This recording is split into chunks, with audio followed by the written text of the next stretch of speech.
Bible अध्ययन श्रृंखला के अंदर आपका हार्दिक स्वागत है।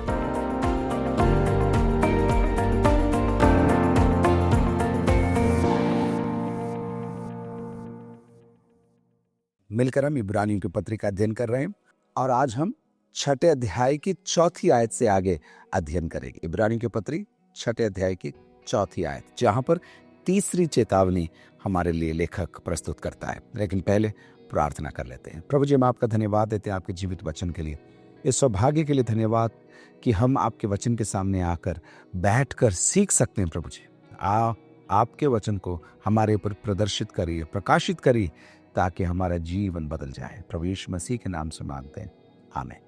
इब्रानियों की पत्री 6 अध्याय उसकी 4 आयत। क्योंकि जिन्होंने एक बार ज्योति पाई है और जो स्वर्गीय वरदान का स्वाद चख चुके हैं और पवित्र आत्मा के भागी हो गए हैं। क्योंकि जिन्होंने एक बार, क्योंकि आते ही हमको देखना पड़ेगा पहले क्या कहा गया है। पहले की 3 आयतों में लेखक हमें याद दिलाता है कि मसीह की शिक्षा की आरंभ की बातों को छोड़कर विश्वासियों को सिद्धता की ओर बढ़ना जरूरी है। और वहां के विश्वासी लोग सिद्धता की ओर बढ़ नहीं रहे थे, दूध में अटके हुए थे, अन्न की ओर वे अग्रसर नहीं हो रहे थे। क्योंकि जिन्होंने एक बार ज्योति पाई है।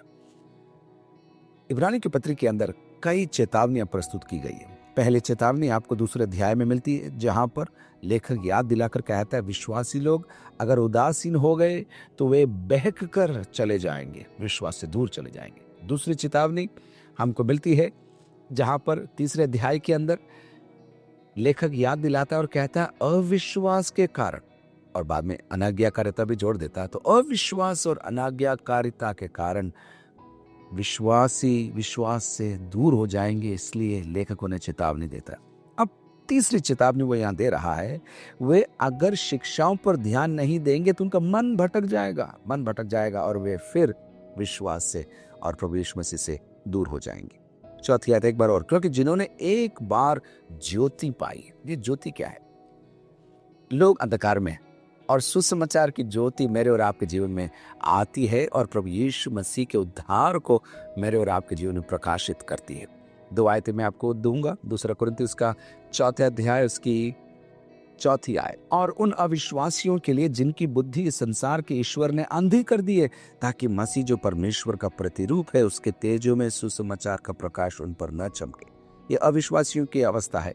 लेकिन जब हमने उद्धार पाया तो ये बात सच है कि प्रभु यीशु मसीह का प्रकाश हमारे पर प्रकाशमान हो गया। उसके अलावा इफिसियों की पत्री उसके 1 अध्याय की 18 आयत। और तुम्हारे मन की आंखें ज्योतिर्मय हो कि तुम जान लो कि उसकी बुलाहट की आशा क्या है और पवित्र लोगों में उसकी मिरास की महिमा का धन कैसा है। और तुम्हारे मन की आंखें ज्योतिर्मय हो जाए। उद्धार का प्रकाश आया और हमने ज्योति पाई। लेकिन लेखक चेतावनी दे रहा है, क्योंकि जिन्होंने एक बार ज्योति पाई है, अर्थात उन्होंने जीवन के अंदर उद्धार पाया। दूसरी बात, और जो स्वर्गीय वरदान का स्वाद चख चुके हैं। स्वर्गीय वरदान क्या है और क्या हो सकता है, स्पष्ट रूप से नहीं लिखा है। लेकिन स्वर्गीय वरदान आत्मिक वरदान हो सकते हैं, लेकिन साथ साथ प्रभु यीशु मसीह भी स्वर्गीय वरदान मेरे और आपके लिए ठहरा है। तो जो स्वर्गीय वरदान का स्वाद चख चुके हैं। भजन 34 के 8 में लिखा है, चख कर देखो यहोवा कैसा भला है। यहाँ पर लेखक याद दिला रहा है जो स्वर्गीय वरदान का स्वाद चख चुके हैं। तीसरी बात, और पवित्र आत्मा के भागी हो गए। लोगों ने उद्धार की ज्योति पाई, स्वर्गीय वरदान का स्वाद चखा, उसके बाद पवित्र आत्मा के भागी हो गए। रोमियो की पत्री 8 अध्याय के 9 आयत में लिखा है, परंतु जबकि परमेश्वर का आत्मा तुम में बसता है तो तुम शारीरिक दशा में नहीं परंतु आत्मिक दशा में हो। लेखक याद दिला रहा है लोगों को पवित्र आत्मा का दान मिला, लोगों को पवित्र आत्मा के वरदान मिले, लोगों को पवित्र आत्मा का फल मिला। ये सब प्राप्त करने के बाद भी लोग आत्मिक जीवन में आगे नहीं बढ़ रहे हैं, उल्टा पीछे जा रहे हैं।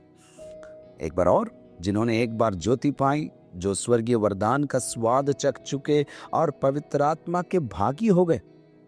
पवित्र आत्मा की सहभागिता हम कहते हैं आशीर्वाद वचन के रूप में। तो पवित्र आत्मा की सहभागिता इन लोगों ने पाई, उद्धार की ज्योति इनको मिली, स्वर्गीय आशीषों का स्वाद इन्हें मिला। और फिर चौथी चीज, और परमेश्वर के उत्तम वचन। मेरे प्रियो, ये उस समय के विश्वासियों की ही नहीं, मेरे और आपके दिनों में चल रहे अराजकता, मनमानी, अविश्वास और उदासीनता का अच्छा उदाहरण यहाँ पर है। और परमेश्वर के उत्तम वचन को उन्होंने स्वीकार किया। हम भी परमेश्वर के उत्तम वचन को हम इन दिनों में प्राप्त कर रहे हैं। और फिर पांचवी बात, और आने वाले युग की सामर्थ का स्वाद चख चुके। वापस स्वाद चख चुके आ गया, लेकिन आने वाले युग की सामर्थ क्या है? ये चिन्ह और चमत्कार हैं। ये वे बातें हैं जो स्वाभाविक रूप से हो नहीं रही, लेकिन असाधारण रूप से परमेश्वर मानव भविष्य की सामर्थ को विश्वासियों के लिए वर्तमान में प्रकट करवा रहा। मैं आपका ध्यान दूसरे अध्याय में लेकर जाना चाहता हूं। उसकी चौथी आयत में लिखा है, इब्रानी की पत्री दूसरा अध्याय इसकी चौथी आयत, और साथ ही परमेश्वर भी अपनी इच्छा के अनुसार चिन्हों और अद्भुत कामों और नाना प्रकार के सामर्थ के कामों और पवित्र आत्मा के वरदानों के बांटने के द्वारा इसकी गवाही देता रहा। ये सब काम आने वाले युग के काम है। असंभव संभव हो रहे हैं, चिन्ह प्रकट हो रहे हैं, चमत्कार हो रहे हैं, अद्भुत काम हो रहे हैं, नाना प्रकार के सामर्थ के काम हो रहे हैं। लेखक क्या कह रहा है मालूम? ये 5 बातें को प्रस्तुत करते हुए लेखक कह रहे हैं, इनके बावजूद लोग विश्वास को छोड़ रहे हैं, यीशु को त्याग रहे हैं। एक बार और, जिन्होंने एक बार ज्योति पाई, स्वर्गीय वरदानों का स्वाद चख चुके, पवित्र आत्मा के भागी हुए, परमेश्वर का उत्तम वचन उन्होंने पाया और आने वाले युग की सामर्थ का स्वाद चख चुके हैं। अब छठी आयत में, यदि ऐसे लोग, यदि वे भटक जाए तो उन्हें मन फिराव के लिए फिर नया बनाना अन होना है। इस आयत ने कलीसिया को 2 भागों में बांट के रखा है। एक झुंड है जो कहता है उद्धार पाया है तो कभी उद्धार हम नहीं खोएंगे, और दूसरा झुंड कहता है उद्धार पाया लेकिन उद्धार के लायक आपका जीवन नहीं है, उद्धार में आप बने हुए नहीं हैं, तो आप उद्धार को खो सकते हो। एक बहुत बड़ा सवाल है, क्या एक विश्वासी अपने उद्धार को पाकर कभी ना खोए, ऐसा हो सकता है? या उद्धार पाकर अपने जीवन शैली के कारण क्या उद्धार को खो सकता है? क्योंकि उद्धार तो मेरे कार्यों से मुझे नहीं मिला, यीशु के कार्य से मुझे मिला है। तो फिर यदि उद्धार मुझ पर निर्भर नहीं है तो मुझे खोना नहीं चाहिए, मैं कैसे भी जीवन जी सकता? नहीं, ये गलत अर्थ है। उद्धार मेरे कार्यों पर निर्भर नहीं है, उद्धार प्रभु यीशु मसीह के कार्य पर निर्भर है। लेकिन जब इतना बड़ा इनाम, इतना बड़ा तोहफा, इतना बड़ा उद्धार जब मुझे मिलता है, तो मेरी जिम्मेदारी है कि मैं उस उद्धार के लायक मेरे जीवन को मैं जीऊं, मेरे शब्दों को मैं ध्यान से कहूं और मेरा सब कुछ प्रभु की महिमा का कारण ठहरे।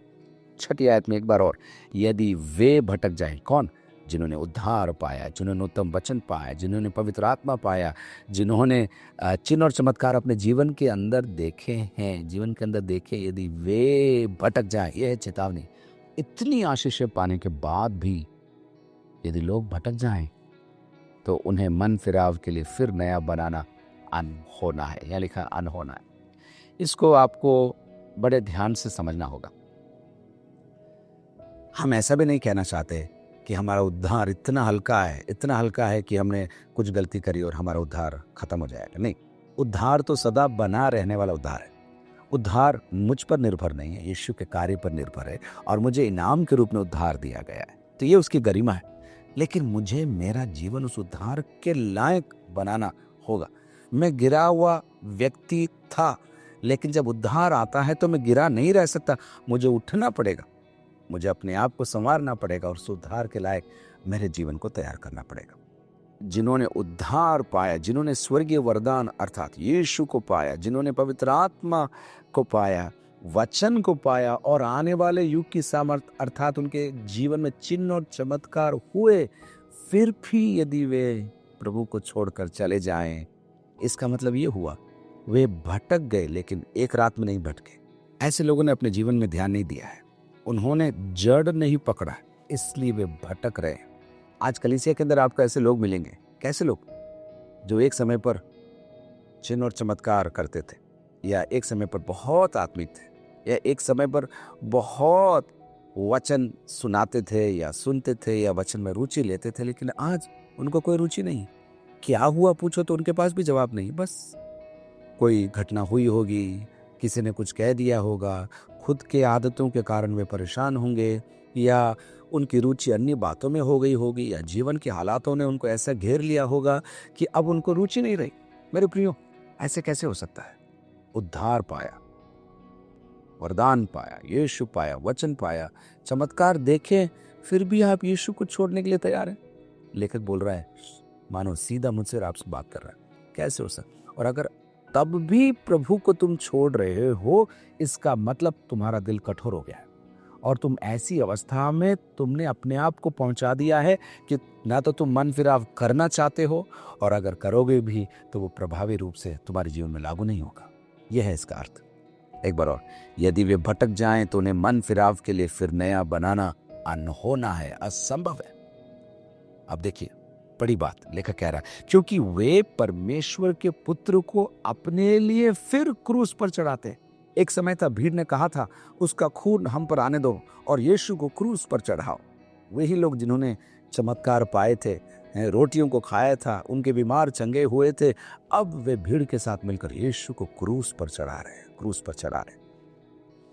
यहां लिखा है उस समय तो हुआ ही सही, लेकिन जब एक विश्वासी इन सब आशीषों को प्राप्त करने के बाद प्रभु से दूर हो जाता है किसी भी कारण से, मुझे क्षमा करिए कहने के लिए, चाहे कलीसिया का कारण हो, चाहे विश्वास के कारण हो, चाहे पास्टर के कारण हो, चाहे परिवार के कारण हो, चाहे सताव के कारण हो, किसी भी कारण से सब चखने के बाद अगर प्रभु से दूर हो जाता है तो वो मानो यीशु को फिर से क्रूस पर चढ़ा रहा है, क्योंकि वे परमेश्वर के पुत्र को, देखिए दैवीय स्वभाव को प्रकट करते हुए परमेश्वर के पुत्र को अपने लिए खुद या अपने हाथों से, अपने शब्दों से, अपने जीवन से, अपनी जीवन शैली से, अपनी बातचीत से वे यीशु मसीह को फिर क्रूस पर, परमेश्वर के पुत्र यीशु मसीह को फिर से क्रूस पर चढ़ाते हैं। और आगे देखिए खत्म नहीं हुआ, और प्रगट में अर्थात सबके सामने उस पर कलंक लगाते हैं।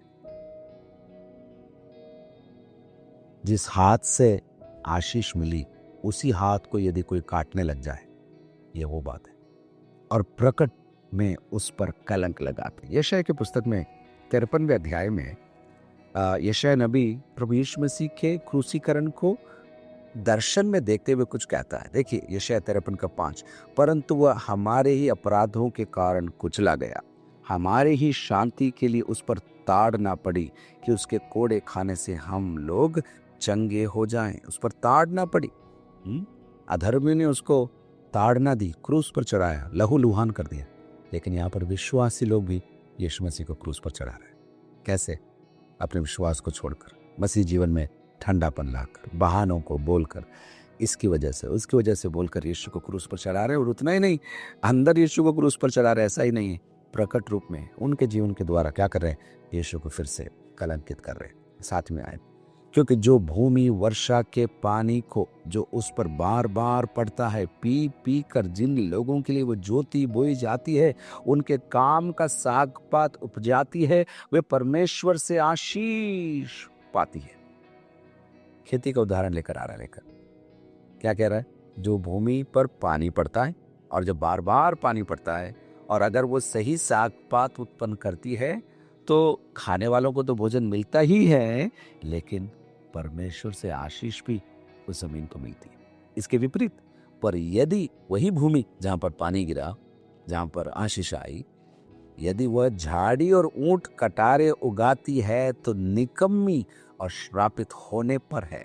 होने पर है, बहुत खूबसूरत प्रयोग, और उसका अंत जलाए जाना है। लेखक खेती की बात नहीं कर रहा है, लेखक खेत, पेड़, साग पात की बात को लेकर मेरे और आपके जीवन की बात कर रहा है। यदि मेरे और आपके जीवन में आशीष, उद्धार, चंगाई, प्रबंध, प्रार्थना का जवाब, कैसे कहें, बीमारी से चंगाई, आशीषों के बाद आशीषों की लड़ी जब लगी हुई है, इसके बाद भी यदि हम ऊंट कटारे उपजा रहे हैं या झाड़ी हमारे जीवन से उग रही है, तो क्या लिखा है वहां पर? तो हम निकम्मे ठहरते हैं और श्रापित होने पर, श्रापित हो गए नहीं, श्रापित होने पर है, होने पर है। प्रभु एक मौका और दे रहा है, एक मौका और दे रहा है। लेकिन इसके विपरीत अगर हमारे जीवन से अच्छी उपज आ रही है या साग पात जिसके लिए बोए गए उनको लाभ हो रहा है, तो प्रभु मुझे और आपको आशीष देता है। आपके आत्मिक जीवन से किसी को लाभ हो रहा है? एक सवाल, आपके दुआ से किसी को लाभ हो रहा है? आपकी गाड़ी से किसी को लाभ हो रहा है? या आप बोल रहे नहीं नहीं, कोई मेरा लाभ नहीं करता इसलिए मैं भी लाभ नहीं करूं? भरी भीड़ में प्रभु ने आपको चुना है कि आप आशीषों के वारिस बनकर आशीषों के बांटने वाले आप बन जाएं। नहीं तो आप निकम्मे और श्रापित होने पर हैं। ध्यान दीजिए, होने पर है। हुए नहीं होने पर है, और उसका अंत जलाया जाना है। जो जो श्रापित है या निकम्मा है, उसका अंत क्या है? जलाया जाना है। एक दिन न्याय होगा, भले कामों का भी न्याय होगा, बुरे कामों का भी न्याय होगा। बाहर जो किया है उसका भी न्याय होगा, अंदर जो किया है उसका भी न्याय होगा। जिस काम को सब जानते हैं उसका भी न्याय होगा। काम के बारे में आगे एक और अच्छी बात आगे आएगी। सबके सामने किया उसका भी न्याय होगा, किसी को नहीं मालूम उसका भी न्याय होगा। आगे चलते हैं। 9वीं आयत, पर हे प्रियो। मानो इतनी गंभीर चेतावनी देने के बाद लेखक फिर से अपने विश्वासियों को गले लगाना चाहता है और कहता है, मैंने कठोर बात तो कह दी, पर हे प्रियो। बहुत खूबसूरत प्रयोग है। पौलुस भी अपनी पत्रियों के अंदर बार बार ऐसा प्रयोग करता है, हे प्रियो। मुझसे ही नहीं, परमेश्वर से प्रेम करने वालों, हे प्रियो शब्द है 9वीं आयत, पर हे प्रियो, यद्यपि हम ये बातें कहते हैं तो अभी तुम्हारे विषय में हम इससे अच्छी और उद्धार वाली बातों का भरोसा करते हैं। मैं तुमको डांट तो रहा हूं, मैं तुमको चेतावनी तो दे रहा हूं, मैं तुमसे कह रहा हूं, इतनी सारी आशीषों को पाने के बाद तुम कैसे प्रभु को छोड़ सकते हो? तुम क्रूस पर चढ़ा रहे हो और तुम सबके सामने उसको निकम्मा ठहरा रहे हो और निंदा उसकी कर रहे हो। लेकिन हे प्रियो, मुझे ये आशा है, मैं जानता हूं कि तुम ऐसा नहीं करोगे, लेकिन इससे भी अच्छी बात है, इससे भी, किससे भी अच्छी बात है जो कही गई है, उससे भी अच्छी बात है तुम कर रहे होंगे और करोगे, ऐसा मुझे पूरा विश्वास है। एक बार और, यद्यपि हम ये बातें कहते हैं, चेतावनी के रूप में हम कहते हैं, तो भी तुम्हारे विषय में हम चेतावनी क्यों दे रहे? तुम्हारी हालत बिगड़ गई है और तुम गिरने पर हो, मरने पर हो, इसलिए नहीं, ताकि तुम्हारे बीच में ये बातें न हो, इसलिए हम पहले से चेतावनी दे रहे हैं। हमें क्या तुमसे भरोसा है? हमें यह भरोसा है कि तुम इससे भी अच्छी और उद्धार वाली बातों का भरोसा तुम्हारे दर से आएगी। हमको अच्छी खबर तुम्हारे पास से आएगी। 10वीं आयत, क्योंकि परमेश्वर अन्यायी नहीं है। परमेश्वर अन्यायी नहीं। पहले अध्याय के अंदर हमने देखा था परमेश्वर धार्मिकता से प्रेम करता है। 1:9 में, तूने धार्मिकता से प्रेम और अधर्म से बैर रखा है। परमेश्वर धार्मिकता से प्रेम करता है। प्रभु का स्वभाव ही धर्म का है, या वो धर्मी है। उसका अर्थ क्या? वो सही ही करता है, वो सही है और सही ही करता है, वो भला है और भला ही करता है। अब देखिए, क्योंकि परमेश्वर अन्यायी नहीं कि तुम्हारे काम और उस प्रेम को भूल जाए। इस पूरी आयत को मैं पढ़कर इसको मैं समझाऊंगा। उस प्रेम को भूल जाए जो तुमने उसके नाम के लिए इस रीति से दिखाया कि पवित्र लोगों की सेवा की और कर भी रहे हो। चेतावनी देने के बाद, मान उनको नींद से जगाने के बाद, लेखक कह रहा है, तुम मेरे प्रिय हो और तुम ऐसा नहीं करोगे, मुझे पूरा भरोसा है। लेकिन मुझे कहना भी जरूरी है और तुम सुन रहे हो, इसलिए मैं धन्यवाद देता हूं। लेकिन मैं तुम्हारे भले कामों के लिए तुम्हें बधाई देना चाहता हूं, तुम्हारी सेवा के लिए, तुम्हारे समर्पण के लिए, जो तुम प्रभु के लिए कर रहे हो ना, उसके लिए मैं प्रभु को धन्यवाद देना चाहता हूं। एक बार और, क्योंकि परमेश्वर अन्यायी नहीं, केवल गलती को डांटेगा या गलती को सुधारेगा या गलती के लिए दंड देगा, ऐसा नहीं। भले काम के लिए भी वो प्रतिफल देगा। जो काम किया है उसकी आशीष देगा। मेरा परमेश्वर अन्यायी नहीं है। बुराई का अगर वो बदला दे रहा है तो भलाई का प्रतिफल भी देगा, भलाई का प्रतिफल भी देगा। यही बात लेखक कह रहा है, क्योंकि परमेश्वर अन्याय नहीं कि तुम्हारे काम और उस प्रेम को भूल जाए जो तुमने उसके नाम के लिए इस रीति से दिखाया कि पवित्र लोगों की सेवा की और कर भी रहे हो। 5 बातें इसके अंदर से, एक ही आयत से, सेवा से जुड़ी। और जब सेवा में बोल रहा हूं, छोटे बड़े काम जो प्रभु के लिए आप करते हो उसकी बात मैं कर रहा हूं। पहला, प्रायोगिक सेवा। जब आप किसी की सेवा कर रहे हैं तो उनकी मदद होनी चाहिए।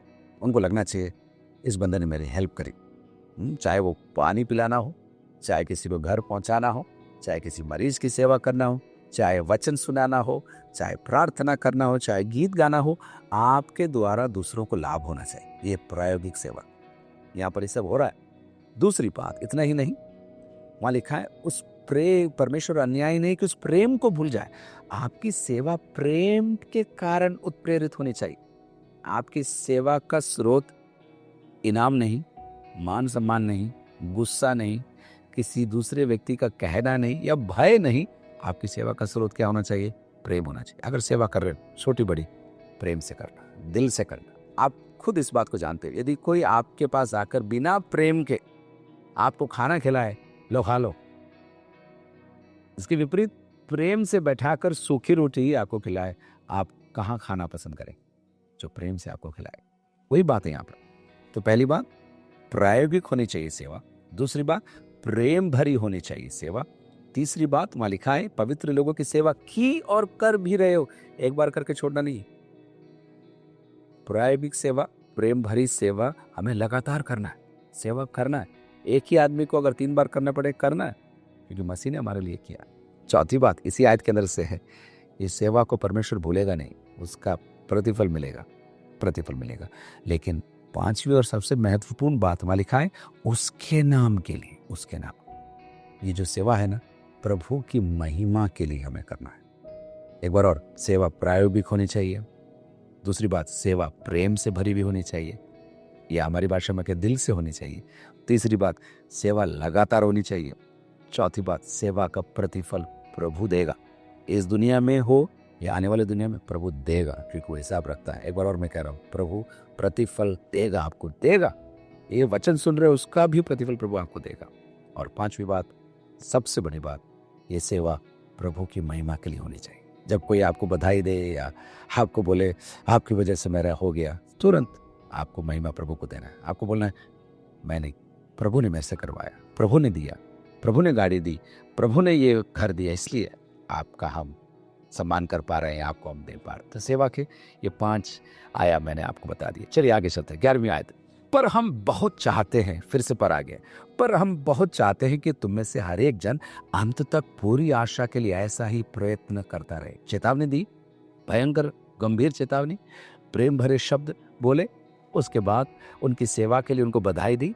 फिर वापस 11 आयत में, हम बहुत चाहते हैं, हम बहुत चाहते हैं, क्या चाहते हैं? कि तुम में से हर एक जन पूरी आशा के लिए ऐसा ही प्रयत्न करें। अंत तक तुम में से हर एक जन ऐसा ही करता रहे, ये हमारी प्रार्थना है।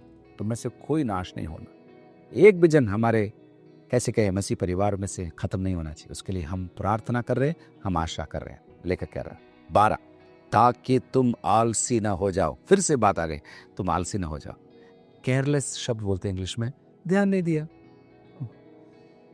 मुझे याद है, मैं एक बार परीक्षा हॉल में गया, मैं परीक्षा लिख रहा था और मैंने सोचा सब कुछ कर लिया, जो जो आता था मैंने कर लिया, लेकिन मैंने ध्यान नहीं दिया, मैंने मोड़ कर आखिरी पन्ना मोड़ा नहीं, क्योंकि पीछे भी प्रश्न लिखे हुए, मैंने ध्यान नहीं दिया और मेरा छूट गया। कभी कभी मसीह जीवन में भी हम ध्यान नहीं देते और हमारी आशीष छूट जाती है, हम आज्ञा मानना छूट जाता है। बहुत सतर्क रहना, ताकि तुम आलसी ना हो जाओ, मसीह जीवन में आलसी ना हो जाओ। वरन, अब देखिए, आलसी मत होना, वरन उनका अनुकरण करो। तुम देखकर सीखो, गलत नमूनों को नहीं, गलत उदाहरणों को नहीं, सही उदाहरणों को देखो। तुम उनका अनुकरण करो जो विश्वास और धीरज के द्वारा प्रतिज्ञाओं के वारिस होते हैं। अनुकरण करो। प्रभु यीशु मसीह ने यूहन्ना रचित सुसमाचार उसके 13 अध्याय की 15वीं आयत में इस प्रकार कहा, 13 के 15 में, क्योंकि मैंने तुम्हें नमूना दिखा दिया है कि जैसा मैंने तुम्हारे साथ किया है, तुम भी वैसा ही किया करो, तुम भी वैसा ही करो। प्रभु ने नमूना दिया। पौलुस भी अपने शिष्यों को लिखता है, अपने मित्रों को लिखता है, जैसा मैं कर रहा हूं वैसा तुम भी करो, मुझे देखो और मुझसे सीखो। ये आयतें आपको 1 कुरिन्थी 4:16 के अंदर, 11:1 के अंदर आपको मिलती हैं। और भी आयतें हैं जहां पर पौलुस निडर होकर कहता है। पढ़ने से एक बार तो आपको ऐसा लगेगा कि वो इतना घमंड कर रहा है, नहीं, वो कह रहा है मैं मसीह के पीछे चल रहा हूं, तुम मेरे पीछे चलो, बस मेरा जीवन अनुकरणीय है, जो मैं कर रहा हूं तुम करो। क्या आपका जीवन ऐसा है कि आप किसी को बोल सकते हो जैसा मैं कर रहा हूं वैसा करो? बस ऐसा होगा, होने पाए, ये हमारी प्रार्थना है। ताकि तुम आलसी ना हो जाओ, वरन उनका अनुकरण करो। अब ध्यान दीजिए, जो विश्वास और धीरज के द्वारा, विश्वास और धीरज, 2 चीजें जरूरी है, विश्वास और धीरज। आजकल इंस्टेंट का जमाना, बटन दबाते सब हम चाहते हैं, हम एक बार दुआ करेंगे, नहीं हुआ तो हम लोन अप्लाई कर दें या किसी के घर में खटखटा देंगे, भैया हमको मदद करो। आप लोगों की मदद लेने से पहले प्रभु की मदद क्यों नहीं लेते? क्योंकि प्रभु आपकी मदद के लिए तैयार है, आपकी प्रार्थना और विनतियों को सुनने के लिए वो तैयार है। लेखक याद दिला रहा है, अनुकरण करो और विश्वास और धीरज के द्वारा, धीरज पवित्र आत्मा का फल है। धीरज में इंतजार है, धीरज में कैसे कहें, आपको बहुत शांत रहना पड़ेगा, कई बार आपको सहना पड़ेगा। लेकिन अगर मिरास को पाना है, आशीष को पाना है, जो प्रभु ने दिया है आपको, उससे पाना है, तो जल्दबाजी मत करना। मसीही जीवन में कोई शॉर्टकट नहीं, कोई शॉर्टकट नहीं। हम सोचते ना यह नहीं अपन ऐसे कर लें, नहीं, जो प्रभु ने मार्ग रखा है उसमें चलना है। थोड़ा दुख है, थोड़ा दर्द है, थोड़ा लंबा है, कभी प्रार्थना में देरी हो सकती है, कभी दूसरों की सुननी पड़ती है, सहनी पड़ती है, लेकिन इस यात्रा में अगर आप निरंतर आगे बढ़ते रहेंगे, विश्वास और धीरज के द्वारा प्रतिज्ञाओं के वारिस मैं और आप बन जाएंगे। एक बार और, ताकि तुम आलसी ना हो जाओ, वरन उनका अनुकरण करो, फॉलो करो। फॉलो भी आजकल बहुत बड़ा शब्द है ना, मैं उनको फॉलो करता हूँ। यूट्यूब पर होंगे, टीवी पर होंगे, आप फॉलो कैसे करते हैं? बस 5 मिनट संदेश सुन लिया, आप उनको फॉलो कर रहे हैं? नहीं, आप यीशु को फॉलो करें, यीशु को अनुकरण करो, जो विश्वास और धीरज के द्वारा। ये धीरज शब्द थोड़ा दर्दनाक है। यीशु ने भी अपनी प्रतिज्ञाओं को कैसे पाया था, याद है आपको? 5वें अध्याय की 7वीं आयत में हमने देखा था, यीशु ने अपने देह में रहने के दिनों में ऊंचे शब्द से पुकार पुकार कर और आंसू बहा बहा कर उससे जो मृत्यु से बचा सकता था प्रार्थनाएं विनती की। 8वीं आयत, पुत्र होने पर भी उसने दुख उठा उठा कर आज्ञा मान नहीं सीखी। दुख उठा उठा, समय लगा, दर्द हुआ, देर हुई ऐसा लगा, लेकिन प्रभु के कैलेंडर में, प्रभु के कार्यक्रम में सब कुछ समय पर हुआ और उसका लाभ मुझे और आपको हुआ। तो यदि हम विश्वास और धीरज के साथ खड़े रहेंगे, धैर्य के साथ खड़े रहेंगे, तो हमारी प्रतिज्ञाएं हमें मिल जाएगी, हमारी आशीष हमें मिल जाएगी। जो कुछ प्रभु ने कहा है वो हमें मिल जाएगा, क्योंकि परमेश्वर अपनी प्रतिज्ञाओं के प्रति वफादार है, वो उसे पूरा करेगा। मेरे समय में नहीं, उसके समय पर वो पूरा करेगा। इसलिए मुझे और आपको कैसे रहना? विश्वास और धीरज के साथ खड़े रहना है। प्रभु आपको बहुत बहुत आशीष दे।